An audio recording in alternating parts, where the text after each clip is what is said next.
네, 반갑습니다. 또 여러분들을 또 보게 되었습니다. 네, 그 한국사 오늘 후기의 정치 요 파트를 보도록 하겠습니다. 자, 그리고 일단은 외란과 호란을 보통 합쳐서 양란이라고 부르거든요. 그리고 그 양란 이후의 대외 관계까지 살펴보는 것으로 하겠습니다. 자, 먼저 외란과 호란의 극복 116페이지 보도록 하겠습니다. 일단은 외란이라 하면요, 일단은 여러분들 우리가 외라고 부르던 존재가 당시 일본입니다. 즉 외란이라 하면 일본이 쳐들어와서 난리가 났다. 그래서 이제 보통 외란이라고 부르는데, 이 외란이 일어나게 된 배경을 살펴보면 일단 조선의 상황부터 좀 살펴볼 필요가 있습니다. 일단은 200년 동안 평화를 누렸어요. 물론 아예 뭐 외침이 없었다던가 뭐 이런 건 아니에요. 소규모의 충돌들은 있었다고요. 근데 그 규모가 만 단위를 넘어가는 수만 단위를 넘어가는 대규모 침공은 200년 동안 없었어요. 이게 굉장히 특이한 상황이죠. 왜 그러냐면은 이제 고려 시대만 해도 정말 이 전란이 많았던 데 비해서 이 조선 전기 같은 경우에는 대외 환경이 상당히 안정적이라 그 뭐 여진족의 뭐 노략질, 뭐 가끔 나타나는 왜구, 요 정도를 제외하고 나면요, 크게 대외 환경에서 그 대규모 전란이 벌어질 만한 요소가 없었어요. 그래서 200년 동안 평화를 누렸는데, 이걸로 촉발된 게 뭐냐면 바로 이제 방군수포제라는 게 성행되게 됩니다. 이 방군수포제에 대해서는 좀 이따 설명을 하고요. 어쨌든 200년 동안의 평화는요, 이 방군수포제와 함께 국방력의 약화를 가져오게 되는데, 조선의 이제 군사제도라 하면요, 이제 뭐 오이제로 해서 이제 뭐 이렇게 얘기를 하는데, 가장 기본적으로는 보법이라고 합니다. 이 보법이 뭐냐면 일단은 이 남자들이라면요, 군역을 치르는 거는 16에서 60세 사이에 군역을 치르는 건 다 똑같습니다. 근데 이 군역을 치르는 방법이 조선에서는 두 가지가 있었습니다. 하나는 정군으로서 몸으로 직접 복무하는 것이고, 하나는 보인이라고 하는 존재가 되는 거죠. 즉 직접 몸으로 뛰는 남자들이 있는 반면에, 그 사람들이 군역을 치를 수 있도록 경제적 지원을 하는 존재들이 보인이라고 해서 있었다는 거야. 그럼 이게 뭔 의미냐면요, 오늘날은 군대를 가면은 총도 주고 뭐 보급 뭐 먹을 것도 주고 재워주고 옷을 입을 옷도 주고 이러지만, 조선은요, 자기가 군대를 가면요, 자기 할 것을 다 챙겨가야 돼요. 자기 식량부터 해서 자기 무기까지 다 챙겨가야 한다고요. 게다가 군대에 나가 있는 기간 동안은 자기가 생계 활동을 하기가 어렵잖아요. 그러다 보니까 그런 활동을 이제 뭐 무기를 산다던가 혹은 이제 생계를 영위할 수 있도록 이 보인이라고 해서 이제 경제적 지원을 하는 존재들이 있었다고요. 그래서 보통 정군 한 명에 보인 2명 정도, 물론 기마병인 경우에는 좀 더 많았어요. 하는데, 이들이 그러면 경제적 지원으로서 뭘 주느냐? 보통 군포라는 걸 줍니다. 이제 면포를 준다. 옷감 긴 거를 주는데, 이 옷감이 이제 조선에서는 현물화폐로 쓰였기 때문에 이걸 가지고 무기도 사고 식량도 챙기고 뭐 생계도 영위하고 이럴 수 있었다는 거죠. 근데 이 200년 동안의 평화가 어떤 문제를 일으키냐면, 군대를 만들어도 군대를 쓸 일이 없잖아요. 그러니까 이게 이제 군역의 요역화라고 하는데, 여기 두 종류라고 했죠. 군역과 요역. 이제 군대 가는 게 군역이고, 이제 나라에서 시킨 노동일을 하는 게 요역인데, 군대에 간 사람, 이제 요역이라는 게 농민들을 동원해서 뭐 일을 시키는 거잖아요. 뭐 성을 쌓든 아니면 뭐 도로를 닦든 건물을 짓든 뭐 나무를 베어오든 이런 것들을 시키는 건데, 사실 백성들을 동원해서 일 시키는 거는 굉장히 약간 부담스러운 일이기도 했어요. 그러다 보니까 군인들 뭐 전쟁도 없는데 군인들을 끌어다가 일을 시켜버리는 거예요. 그리고 군인들 입장에서도 이제 그 위에 있는 장교들이나 이런 사람들이 또 이제 이렇게 군대를 복무하기 위한 들어온 이런 병사들에게 수탈을 하는, 그러니까 이제 병사들로부터 돈을 뜯어내거나 이제 물건을 뜯어내는 일들이 벌어졌기 때문에 이 정군으로서 복무하던 사람들이 복무를 점점 기피하게 됩니다. 뭐 이것 말고도 여러 가지 사정이 더 있긴 했지만요. 그래서 발생한 게 바로 대립이라는 겁니다. 이 대립이란 게 뭐냐면요, 자기 대신에 딴 사람을 보내는 거야. 어떻게? 이 사람들이 면포를 줬잖아요. 그 면포 딴 사람한테 주고 너가 대신 가 하는 거예요. 그럴 사람이 있냐고요? 있죠. 왜 없었겠습니까? 왜냐, 조선 전기를 넘어가게 되면요, 토지를 잃은 농민들이 생각보다 좀 많았어요. 그러다 보니까 이 토지 잃은 농민들이나 이런 사람들한테 군포 주고 군대만 네가 군대 대신 가라 이러는 거예요. 그럼 가는 거죠. 자기가 받은 면포 넘겨주고 그럼 가는 겁니다. 근데 얘네들이 이 대신 간 사람들의 병력의 질이라는 게 뭐 좋겠습니까? 못 먹은 데다가 뭐 늙고 병약하고 심지어는 무기조차도 잘 챙겨오지 않는 그런 군인들이었단 말이죠. 그러다 보니까 지방 관청에서는 이제 어떤 식으로 해버리냐, 야 이런 병력 데려올 바에는 차라리 그 군포 우리한테 줘라. 그래서 군 복무 대상들한테 그냥 군포를 받아버려서 그래 너 올해 군역은 치렀어 하고 처리를 해줘 버리는 방식으로 쓰는 거죠. 그래서 이거를 이제 뭐라고 한다? 방군수포제라고 합니다. 근데 이 방군수포제의 문제가 뭐냐면, 그러면 그 군포를 받았으면은 그 군포를 가지고 병력을 고용을 하던가 해야 하잖아요. 근데 조선의 이 조선 말까지 가진 고질병 중에 하나가 지방 관청의 재정이 굉장히 안 좋아요. 그러다 보니까 얘네들이 어떻게 하냐면 그거를 그냥 자기 재정으로 써버려요. 그러다 보니까 장부에는 예를 들어서 병력이 1000명이다. 그러면은 실제 복무하는 병력은 막 100명 이래 버리는 거죠. 100명, 50명. 그러다 보니까 장부 숫자로서는 조선군이 수십만의 병력을 갖고 있는 걸로 되지만 실제 병력으로는 그렇게 많지 않은 상황이 되게 됩니다. 그리고 그마저도 어떻다? 훈련이나 무장 정도가 예전에 비해서 굉장히 미약한 수준이 되는 이런 국방력 약화 상황을 갖고 왔다.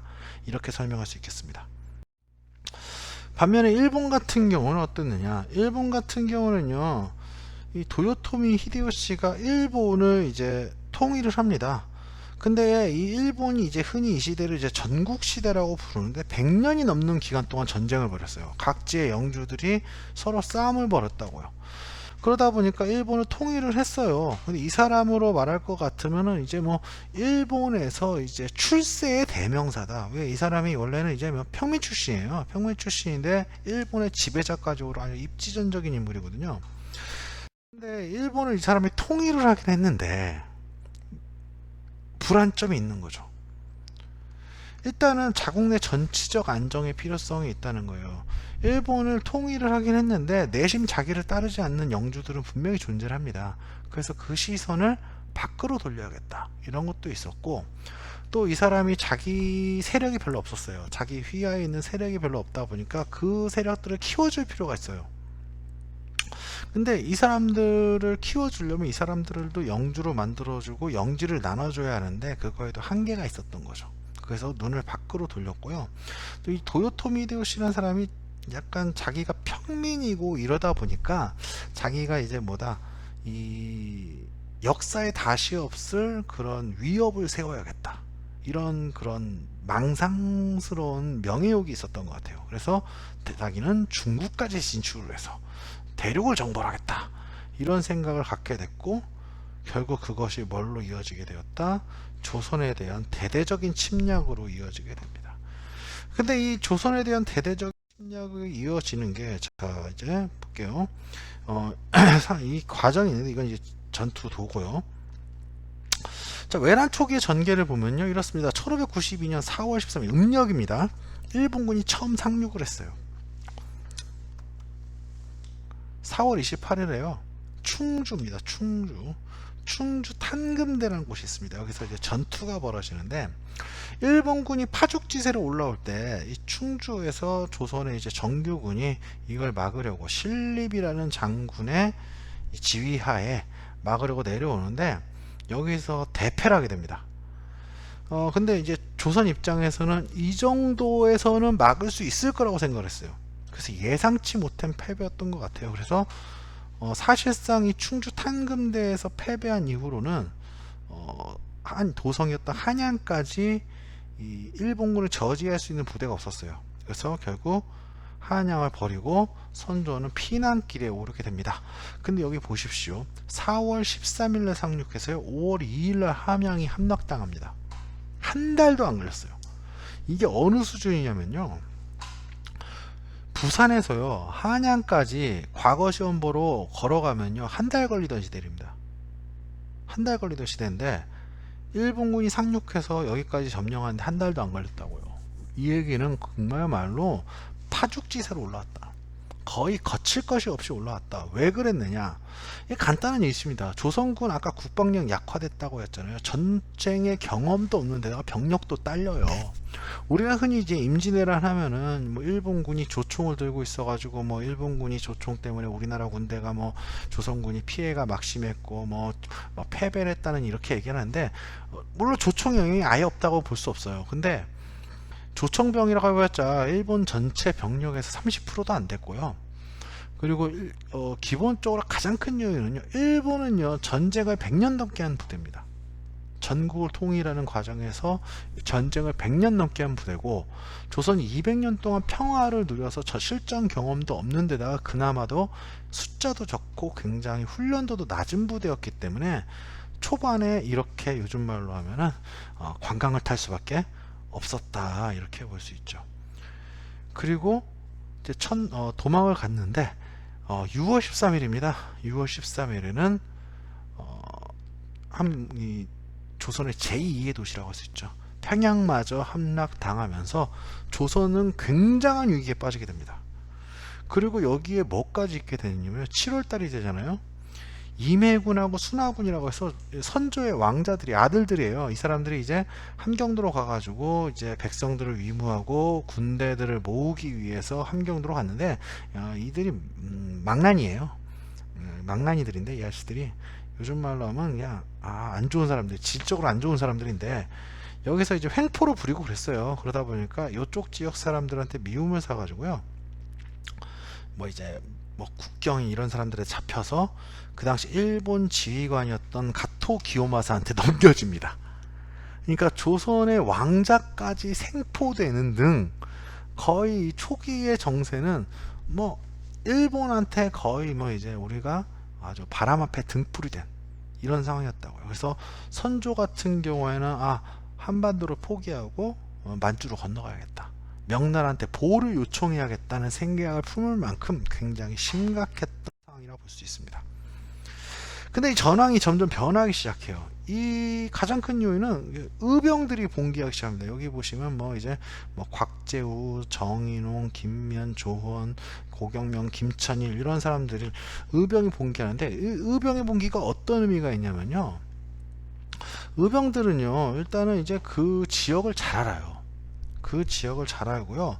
그리고 그 지방에 있는 백성들의 지지와 지원을 받기 때문에 이 왜군들의 보급선을 끊는데 아주 탁월한 효과를 발휘를 합니다. 근데 아무리 그 전쟁을 잘하는 병사라도요, 보급이 제대로 안 오면요 싸울 수가 없어요. 그러니까 보급선을 자꾸 끊기지. 그리고 일본군 입장에서 이해할 수 없는 상황이기도 했어요, 사실. 왜냐하면은 일본군은 그 지역에 이제 보통 점령을 하잖아요. 그럼 영주 죽고 영주 주인 바뀌면요, 거기 지역에 있는 백성들은 새로이 점령한 영주한테 혹은 장군한테 철저히 복종하는 게 보통의 예거든요. 근데 왕이 도망을 갔는데도 이놈의 나라는 항복을 않고 막 여기저기서 백성들이 의병들이랍시고 봉기를 일으키고 하는 이상한 상황이었던 거죠. 왕이 도망가는 것도 이해가 안 가고.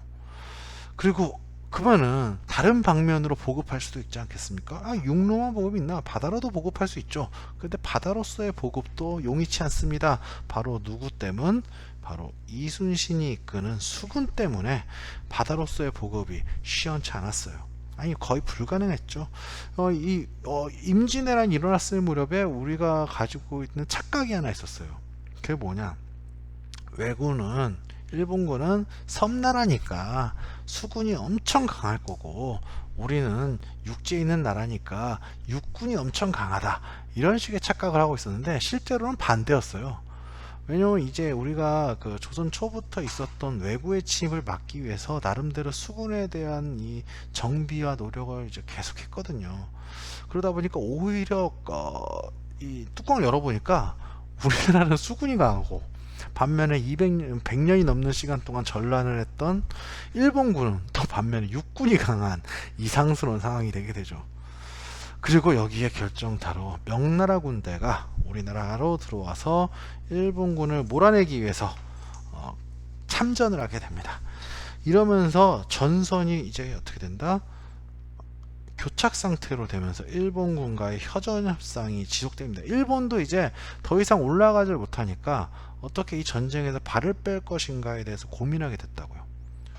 근데 그게 잘 안 됐습니다. 왜 그러느냐? 3년에 걸쳐서 휴전 협상을 했어요. 사실 그래서요, 뭐 우리가 임난 3대첩 이런 거 있지 않습니까? 임진왜란 3대첩 하면 보통 뭐가 꼽히느냐? 한산도 대첩, 진주 대첩, 명량 대첩 이런데요. 이런 대첩들도요. 1592년 임진왜란이 발생한 그 해와 93년 이 두 해에 걸쳐 있어요. 그 이후로는 그렇게 큰 전투가 잘 발생하지 않았습니다. 왜 그러느냐? 전선이 교착 상태가 되고 서로 노려보고 어느 한쪽이 움직이기 힘든 상황이기도 했고요.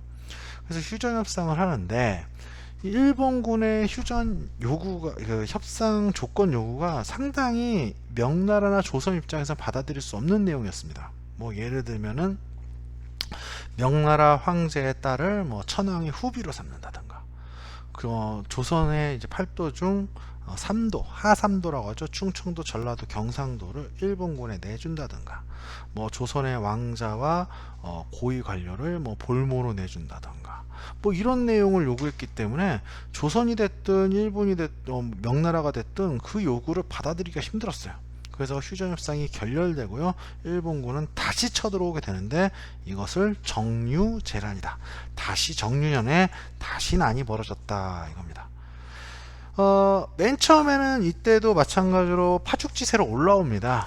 뭐 여러분이 익히 알다시피 뭐 이순신이라는 명장이 선조의 의심을 사가지고 혹은 뭐 여러 가지 이유로 물론 삼도 수군 통제사에서 물러나기도 했고요. 또 이제 뭐 일본군이 이번이야말로 본때를 보여주겠다면서 맘먹고 올라온 거였기 때문에 초반에는 아주 기세가 좋았어요. 그런데 지금 이제 충청도 직산이라는 곳이 있습니다. 여기서 명나라군한테 육군의 공격이 저지되고요. 그리고 결정적으로 우리 영화 명량이라는 데서도 언급을 해 있던 명량대첩에서 이순신의 함대가 일본군 함대를 물리치면서 이 바다 쪽으로의 진공도 막히게 되면서 또다시 전선은 교착 상태로 지속되게 됩니다. 일본군은 교대를 뒤로 물려가지고 해안가에 일본식 성인 외성을 쌓고 뻗티기 전술로 들어가게 됩니다. 그래서 계속 지속이 되다가 결국 어떻게 되느냐, 도요토미 히데요시가 죽으면서 일본군이 철수를 하게 되는데 그것이 바로 뭐다? 이제 정유재란의 마지막 7년간의 외란의 마지막이 됩니다. 그리고 그 유명한 마지막 전투가 이순신 장군의 마지막 전투이기도 했던 노량해전이죠. 여기서 이제 이순신 장군이 전사하죠. 자, 그러면 117페이지 계속 가겠습니다. 전쟁의 영향입니다. 사실 임진왜란의 경과보다 중요한 게 이 전쟁의 영향이에요. 왜 그러냐면은 이 조선시대사를 놓고 봤을 때 조선 전기와 후기를 나누는 가장 기점이 되는 것이 바로 외란과 호란이거든요. 그래서 이 전을 조선 전기를 한다면 이 이후를 조선 후기라고 얘기할 정도로 굉장히 사회적으로도 정치적으로도 많은 영향을 끼쳤던 전쟁입니다. 일단 조선부터 살펴보겠습니다. 인구 감소하고 농토 황폐화됐습니다. 뭐 인구가 감소한 이유는 뻔하죠. 뭐 여러분들 뭐 어느 정도 뭐 일본군에 의해서 죽임을 당한 사람도 있고 전쟁 나가서 죽은 사람도 있겠지만요. 전쟁이 7년 동안 지속되다 보니까 뭐 기근도 같이 오고 그래서 뭐 질병이나 굶어 죽거나 이래서 인구가 감소되기도 하고요. 또 이 실제로 인구 감소된 것보다 더 크게 인구가 감소된 것처럼 느꼈던 거는 바로 양안과 호적이 소실됐기 때문입니다. 양안이라는 거는 이제 저번에도 한번 설명했듯이 이제 토지대장이고요. 호적은 인구대장인데, 이 전쟁통에 이 각 관청에 있던 양안과 호적들이 불타 없어져 버려 가지고요. 이렇게 됩니다. 예를 들면 외란 전에는 이 전라도 경상도 뭐 이렇게 봤을 때 외란 전에는 이 녹색이 이제 그 토지 면적이거든요. 근데 빨간색이 이제 외란 후의 토지 면적이에요. 엄청 줄었죠. 아니 근데 이해가 안 갈 겁니다. 이 왜 이렇게 많이 줄었지? 하고 생각하겠지만요. 가장 큰 이유는 이만큼의 토지가 황폐화된 게 아니라요. 황폐화된 토지도 있죠. 뭐 주인 잃고 이런 토지도 있지만 양안이 불타면서 국가가 우리가 얼만큼의 토지를 가지고 있는지를 파악하지 못하게 됩니다. 인구도 마찬가지예요. 호적이 작성돼 있었죠. 호적이 작성돼 있었는데 이 보시면은 중종 때의 호적을 보시면요, 인구수가 400만이었는데 물론 이거보다 훨씬 더 될 겁니다. 인조 때 보십시오. 이 기점으로 훅 떨어졌죠. 그만큼 파악되고 있던 이만큼의 사람이 다 한꺼번에 죽었다, 그게 아니죠. 절반 이상이 죽을 리가 있겠습니까? 그게 아니라 인구 파악이 이제 안 된다. 호적이 다 불타 없어지면서. 그러면 목표는 뭐겠습니까? 이걸 다시 작성해야 하는 거죠. 근데 어쨌든 다시 작성되기 전까지는 이걸 바탕으로 어떤 세금이라든가 뭐 이제 조세라든가 공납이라든가 역이라든가 이런 걸 거둘 수가 없으니까 국가 재정이 악화될 수밖에 없었다. 뿐만 아니라 뭐 불국사라든가 전주사고, 이 사고는요 국가의 역사서를 보관하던 곳입니다. 우리 조선왕조 실록 있죠? 그 실록 보관하던 데가 이 사고예요. 그나마 전주사고는 외란 임진왜란 때 화를 면해 가지고 우리가 조선 전기에 있던 작성됐던 조선왕조 실록도 확인할 수 있었지만 나머지 사고들은 전부 다 불타버렸어요. 그리고 문화재도 대량으로 약탈되고요. 이게요, 동아시아 3국이 다 걸쳐 있는 전쟁이었단 말이에요. 한반도와 중국과 일본이 다 걸쳐 있는 전쟁이라 동아시아 3국에 모두 영향을 줍니다. 명나라도 영향을 받는데요. 일단은 전쟁에 굉장히, 명나라도 이걸 막기 위해서 전쟁에 굉장한 힘을 쏟았기 때문에 국력이 약화됐고요. 특히 만주 지역에 주둔했던 군대가 를 빼가지고 한반도로 도와주는 경향이 있었거든요. 그러다 보니까 만주 지역에서 있던 여진족에 대한 여진족에 대한 통제가 약화돼요. 그래서 이 틈을 타서 여진족이 통일을 하고 후금을 건국하게 됩니다. 그리고 명나라와 투닥투닥 하다가 나중에는 이 여진족이 중국 전체를 지배하는 청이라고 하는 왕조를 만들게 되죠. 일본 같은 경우에도요, 도요토미 히데요시가 죽고 나서 이제 도요토미 히데요리라고 해서 그 아들이 정권을 이어받는 듯 했는데 나이가 어렸어요. 그래서 이 틈을 타 가지고 정권의 2인자였던 도쿠가와 이에야스가 정권을 잡게 되고요. 이때를 뭐라고 부른다? 에도 막부라고 합니다. 그래서 도요토미 정권을 무너뜨리고 에도 막부라고 해서 도쿠가와씨가 정권을 잡게 됩니다. 즉 명나라와 일본 보면은 둘 다 정권 교체가 일어났죠. 이 이후에 이 외란의 영향이 분명히 큽니다. 그리고요, 일본 입장에서는 또 모두 약탈 문화재, 한반도에서 각종 문화재를 약탈하고 학자라든가 기술자 등을 데려와서 일본 문화가 발전하게 되는 계기가 되기도 합니다. 뭐 대표적인 게 뭐 도자기 같은 거죠. 이 도자기가요, 일본에서는 외란 전까지는 일본은 도자기를 만드는 기술이 없었어요.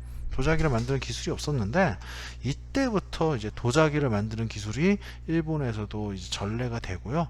또 일본이 이 도자기 만드는 기술을 바탕으로 많은 도자기를 생산해서 심지어 이제 서구에까지, 유럽에까지 수출하게 됩니다. 뭐 이거에 대해 자세히 설명할 기회가 있으면 좋겠네요, 나중에.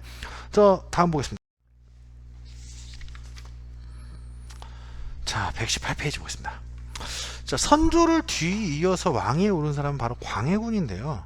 이 광해군에게 떨어진 목표는 뭐냐? 뒷정리죠. 뒷감당입니다. 전후복구를 해야 돼요. 왜냐면 전쟁통으로 나라가 보통이 아니었거든요. 양안과 호적, 아까 있죠. 양안은 토지대장, 호적은 인구대장인데 이거 작성해야죠. 이제 다 불타버린 거 복구해야 할 거 아니에요. 그래서 국가 재정을 확충하고자 했고요. 또 쳐들어오면 어떡합니까? 중국이 됐던 여진족이 됐던 일본이 됐던 또 쳐들어오면 안 되니까 성곽과 무기를 수리하면서 국방력을 강화해서 이런 전쟁이 또 벌어지지 않도록 준비를 했습니다. 그리고 경기도 지역에서 대동법이라는 걸 실시하는데, 대동법은 교과서에도 있을 겁니다. 이게 뭐냐면 원래 공납 특산물은요 현물 납부가 기본입니다. 근데 이거가 나중에 좀 이제 그 비리가 벌어져요. 이것 때문에 이제 아무래도 현물로 납부하기가 힘들다 보니까 이걸 대행해 주는 것들이 생기게 되는데, 이거를 이제 대행해 주는 대행업자가 어떻게 한다, 굉장한 이문을 올려받아 가지고 이 자신들이 거기서 큰 이문을 취하는 일들이 벌어지게 됩니다. 이거를 이제 뭐라고 이제 보통 얘기를 하냐면은 그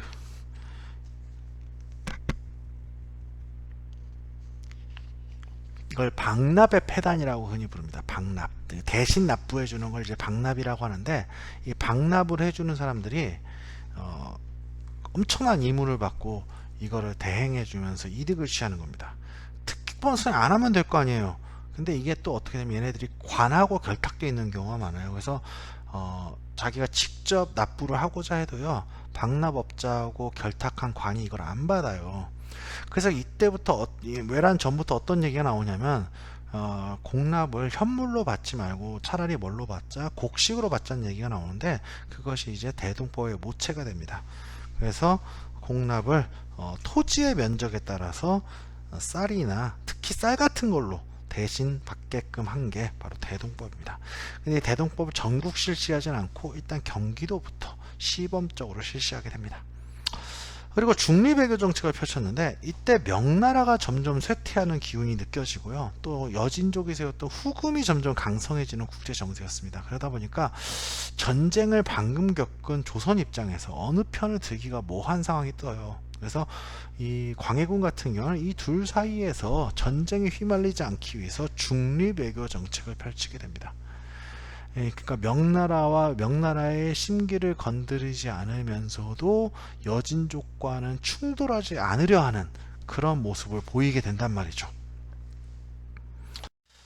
근데 요것이 또 이제 뭐가 문제가 되냐면 인조반정 설명을 좀 해야 돼요. 명에 대한 의리를 주장하는 일부 이제 선비들은 중립외교 정책에 대해서 크게 반발하게 됩니다. 이것은 뭐다? 이것은 오랑캐나 할 짓이다. 의리 없는 짓이다. 우리를 이제 외란 때 우리를 도와줬던 명나라에 대한 의리를 저버린 짓이다 해가지고 크게 반발을 했고요. 또 광해군이 가지고 있던 약간 도덕적인 한계가 있었어요. 왜냐하면 광해군이라는 사람이 원래 선조의 두 번째 아들인데, 게다가 서자 후비의 아들이기도 했어요. 그러다 보니까 자신의 이러한 그 정통성의 약점을 가지고 있었던 이 광해군이 자기의 큰형, 자기의 형이었던 임해군을 죽이고, 그리고 이 정비의 아들이었던 영창대군, 자기의 동생입니다. 어린 동생인데 영창대군을 죽이고, 또 자신의 계모이긴 했어요. 자기보다 나이 어린 계모이긴 했는데 나이가 어렸어요. 근데 자기 새엄마인데 나이가 어려. 이 계모였던 임목대비까지 이제 폐위하는 일들이 벌어지다 보니까 이거를 이제 불만을 가지고, 특히 당시 집권붕당이었던 북인, 그 중에서도 이 대북이라는 존재가 있었거든요. 이 대북의 독주를 굉장히 좀 불만을 가지고 있던 이 서인들이 광해군을 몰아내고, 이제 광해군의 조카였던 이제 인조를 왕위에 올리게 됩니다. 이를 인조반정이라고 하죠. 근데 문제는 인조반정을 일으켰던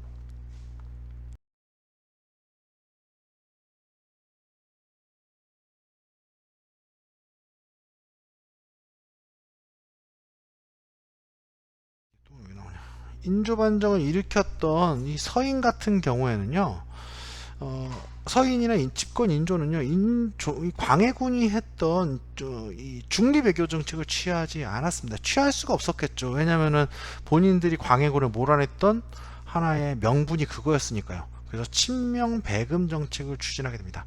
이건 뭐냐? 명나라와 친하게 지내고 후금을 배척한다, 후금을 꺼려한다, 이런 내용인데, 그러다 보니까 오히려 후금의 공격을 받게 됩니다. 그것이 이제 뭐라보다 정묘호란입니다. 이 정묘호란 같은 경우 후금과 화의가 성립이 되긴 해요. 왜냐면은 이제 후금 입장에서도 당시에 명나라와 이제 전쟁 중이었던 데다가 또 소수의 병력만 이끌고 와가지고 오랫동안 정쟁하기가 힘들었어요. 그래서 후금군이 바로 이제 화의가 돼서 성립을 하면 이제 철수를 해요. 그러면서 이제 청나라와 아니 후금과 조선 간에 이제 화해가 이루어집니다. 이제 뭐 이제 형제 맹약을 맺어요. 그래서 후금이 형이 되고 조선이 동생이 된다. 뭐 이런 식의 맹약을 맺게 되는데, 문제는 후금이 조선의 군신 관계를 강요합니다. 이제는 뭐다, 너 명나라와 손 끊고 우리 신하가 되라, 우리한테 조공 바쳐 하면서 군신 관계를 강요하게 돼요. 근데 여기서 조선이 그 요구를 거부하게 됩니다. 그래서 9년 만에 다시 일어났는데, 이게 병자호란인데, 이 병자호란은 굉장히 조선한테 위기 상황이 있었습니다. 뭐가 있었느냐? 이 12월에 건너온다고 하지 않습니까? 근데 12월에, 근데 사실 12월 28일 날 건너와요. 근데 얘네가 얼마나 빠르게 기습을 치냐면요, 12월 28일 날 이 의주를 함락을 시켰는데, 의주를 함락시키고 이제 건너왔는데 8일 만에 수도가 함락이 돼버립니다. 그러니까 얘네들이 중간에 있는 이제 방어 거점들 다 생략하고요, 바로 한양 왕을 잡으려고 한양으로 바로 직공으로 온 거예요. 그래서 당양한 이 왕 같은 경우는 원래 강화도로 가려고 피난 가려고 했는데 강화도로도 못 갑니다. 왜냐면 이 저번에 정묘호란 때 강화도로 도망갔던 걸 알았던 청군이요, 강화도 가는 길목을 끊어버려요. 그러다 보니까 남쪽에 있는 남한산성으로 들어가게 됩니다. 근데 이 남한산성에서 버티다가 더 이상 버티지 못하고요, 청나라와 군신관계를 맺고 굴욕적인 강화를 수용하게 됩니다. 이게 병자호란이죠. 근데 이 병자호란의 결과 어떤 일이 벌어지느냐, 119페이지 보겠습니다. 북벌론이라는 게 일어납니다. 이 우리가 오랑캐라고 여겼던 여진족한테 당한 치욕, 이게 여러분 그럴 수도 있지 하고 생각할 수 있겠지만요, 저 여진족들이요, 조선 전기만 해도요, 조선을 이게 무슨 부모의 나라다 이렇게 섬겼고요. 이게 뭐 여러분들 잘 모르겠지만요, 이 청태조, 즉 이제 청나라를 세웠던 건국자였던 태조 누르하치의 선조가요, 조선을 왕조를 세웠던 태조 이성계의 영향력 하에 있던 여진족 족장 중에 한 명이었어요. 숫제 말하면 부합격이었죠. 부합격. 부르면 오는. 그러니까 이거를 굉장히 치욕으로 여겼습니다.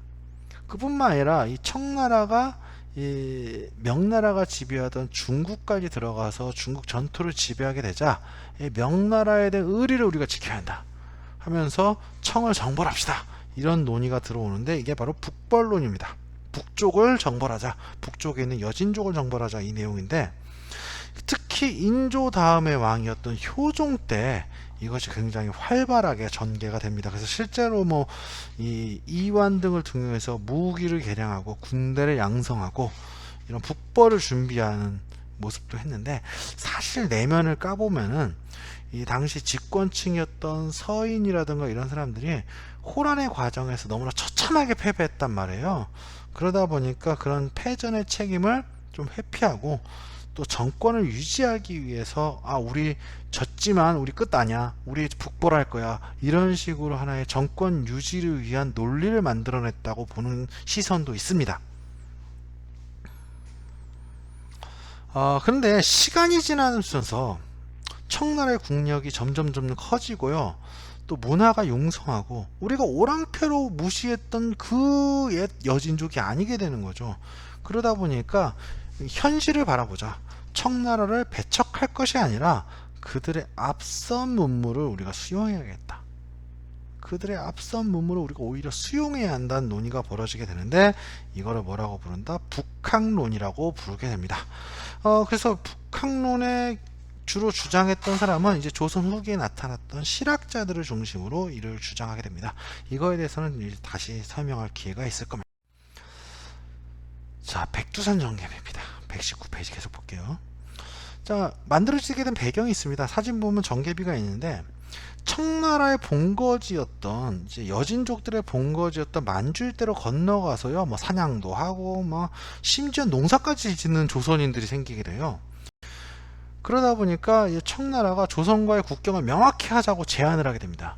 왜 건너갔냐면요, 이 여진족들이 원래 만주 지역에 살았단 말이에요. 근데 얘네들이 어떻게 됐어요? 중국 본토를 지배하게 되다 보니까 만주 지역에 살던 여진족들이 중국 본토로 가는 거예요. 그러다 보니까 만주가 비어버려요. 만주가 비게 됩니다.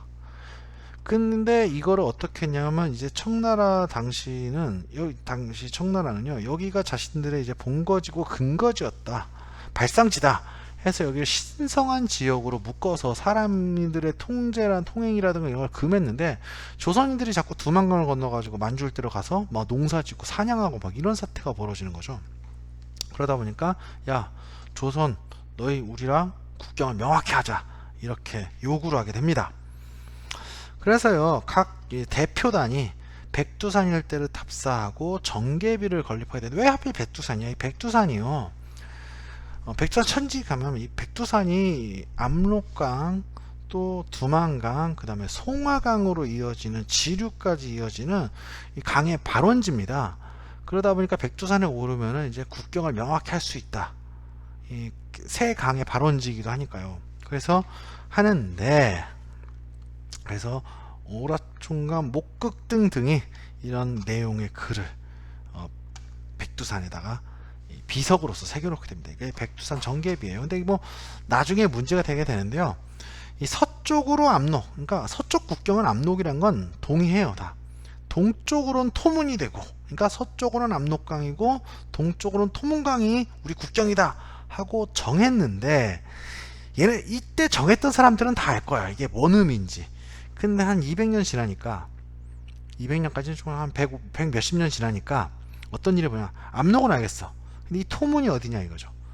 그래서 조선은 뭐라고 주장하느냐, 이 토문은 송화강의 지류인 투먼강이다, 이렇게 주장하고, 반면에 이제 청나라 같은 경우는 토문강은 두만강이다, 이렇게 주장해야 돼요. 근데 조선의 논리에 따르면 두만강 건너편에 있는 만주 땅 일부가 조선의 영토로 포함이 되고요, 반대로 청나라의 주장에 따르면 우리가 알고 있는 한반도로 영토가 국한이 돼요. 나중에 국경 논쟁이 벌어지는 하나의 근거가 됐던 게 바로 백두산 정개비입니다. 하지만 지금은 백두산 정개비가 있었던 자리만 표시되어 있고요, 정개비 자체는 존재하지 않습니다. 다음 볼까요? 120페이지 보겠습니다. 일본과의 관계 보죠. 자, 일본 같은 경우에는 국교 재개를 요청하게 됩니다. 도요토미 정권을 무너뜨리고 성립한 에도막부는요, 조선과의 국교 재개를 요청하게 돼요. 사실 조선도 필요했고 일본도 필요했어요. 일본 입장에도 신정권이다 보니까 조선과의 갈등 관계를 계속 가져가는 것은 좋지 못했어요. 그리고 조선 입장에서도 이 전란을 워낙 세게 겪은지라 또다시 일본이 쳐들어올 것을 걱정하기도 했고요. 그러다 보니까 양쪽의 이해관계가 맞긴 했는데, 서로 간에 이제 약간의 자존심 문제가 있었던 거죠. 조선 입장에서는 우리는 그 대신에 일본의 사과를 받아야겠다. 반면에 일본은 우리가 굽히면서까지 국교를 재개하겠다는 생각은 아니었거든요. 근데 이 사이에서 몸이 다른 존재가 발생합니다. 그게 바로 뭐냐면, 조선과 일본 사이에 있던 쓰시마 섬인데, 쓰시마 섬은 지금 이제 대마도라고도 우리가 부르는데, 이 쓰시마 섬이 섬 전체의 면적 중에 90%가 산지입니다. 그래서 농경지가 굉장히 부족해요. 근데 얘네들이 뭘 먹고 살았냐면, 조선과 일본 사이에 무역에 종사하면서 그걸로서 부를 누렸어요. 근데 이 외란으로 인해서 무역이 완전 끊기니까 쓰시마 섬이 죽을 맛인 거예요. 그래가지고 쓰시마 섬이 굉장히 적극적으로 나서서요, 양쪽을 사실은 좀 속여요. 조선한테는 일본 국서를 위조해가지고 일본이 사과하는 것처럼 해놓고, 일본에게는 또 조선의 국서를 위조해서 마치 조선이 굽히고 들어오는 것처럼 꾸밉니다. 사실 나중에 가면 양쪽 모두 쓰시마 섬이 농간을 부렸다 이걸 알게 되는데, 사실 두 쪽이 다 필요했으니까 그냥 모르는 채 하고 국교가 재개되게 됩니다. 그리고 국교를 재개하고 부산포에 외관을 설치하고 제한적으로 무역을 하게 되는데, 이거는 이제 기유약조라고도 부릅니다. 뿐만 아니라 일본과의 교류에 있어서는요, 막부 수장이 쇼군이 새로 취임하면요, 이제 축하사절로서 통신사가 파견이 돼요. 일본 입장에서는 이제 자신의 쇼군의 권위를 높여주는 역할이라고 생각했고, 조선 입장에서는 이제 일본을 정탐하고 정탐하는 역할, 일본 사정을 살펴보는 역할이라고 해서 중요시했던 사절입니다. 그리고 또 한 가지는 이 19세기 초까지 12차례에 걸쳐 통신사가 파견이 됐어요. 규모도요, 많으면은 500명, 적어도 300명 이상의 규모를 가진 대규모 사절단이었고요.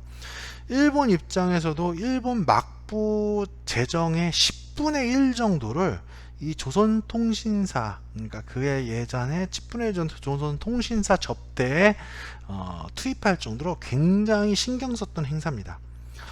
그리고 이 외교사절로서의 역할뿐만 아니라 일본에 이제 발달된 유학을 전하고 조선의 선진 문물을 전하는 역할을 했기 때문에 일본에서 굉장히 중시했던 사절이기도 했습니다. 울릉도와 독도 문제입니다. 사실 1층부터 독도가 우리의 고유 영토였던 건 알고 있었습니다. 세종실록 지리지뿐만 아니라 신증, 동국, 여지승남에도 기록된 바니까요.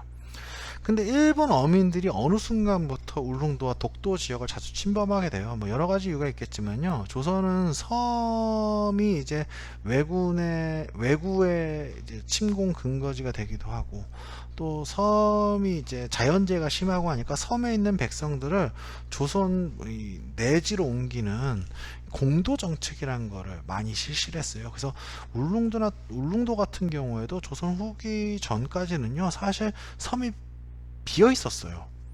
그러다 보니까 이 빈 섬에 일본 어민들이 찾아와서 이제 고기잡이를 하고 나무를 베어가고 막 이랬다는 거죠.